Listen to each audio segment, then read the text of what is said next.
Hello बच्चों, चलिए प्रश्न पढ़ते हैं। रिक्त स्थानों में प्रत्येक समुच्चय या बराबर या समुच्चय या बराबर नहीं है भरिए।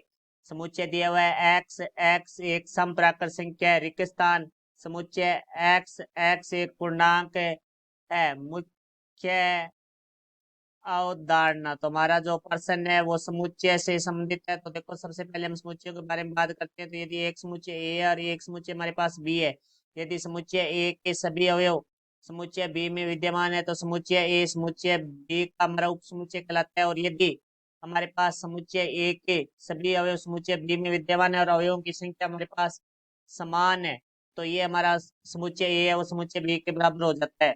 अब देखो, हमारे प्रश्न के बारे में बात करते हैं। तो प्रश्न में हमें लिखा गया है एक्स एक सम प्राकृत संख्या। तो पहले बात कर लेते हैं हम, प्राकृत संख्याएं कौन सी होती है। तो प्राकृत संख्याएं वे संख्याएं जो एक से शुरू होती है, 1, 2, 3, 4 इस तरह से आगे बढ़ती जाती है।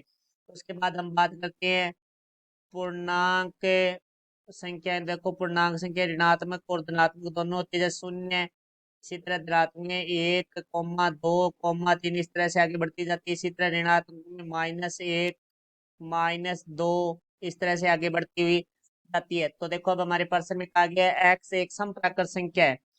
तो सम प्राकृत संख्या इसका मीन्स वे संख्याएं जो प्राकृत संख्या जो दो से विभाजित हो, तो 2, 4, 6, 8 इस तरह से ये हमारी संख्या आगे बढ़ती जाएगी। यहाँ रिक्त स्थान है। फिर हमारे पास यहाँ हमें दिया गया एक्स एक पूर्णांक है। तो देखो भाई, माइनस में भी होगी और प्लस में भी होगी। तो डैश डैश, क्योंकि माइनस अनंत तक का है ये संख्या है, तो -3, -2, -1, 0, 1, 2, 3, 4 इस तरह से ये संख्याएं आगे बढ़ती हुई जाएगी। तो अब हम देखते हैं कि यहाँ बाईं तरफ के हमारे जो समुच्चय है उसके अवयव है वो सभी के सभी अवयव हमारे दाईं तरफ के समुच्चय में विद्यमान है। तो इसका अर्थ है कि हमारा जो बाईं तरफ का समुच्चय है वो दाईं तरफ के समुच्चय का उप समुच्चय है। तो यहाँ चिन्ह है वो आएगा हमारे पास उप समुच्चय या बराबर, क्योंकि बाईं तरफ के समुच्चय के सभी अवयव हमारे दाईं तरफ के समुच्चय में विद्यमान है। तो ये हमारे प्रश्न का उत्तर हुआ। मैं आशा करता हूँ समझ आया होगा। धन्यवाद।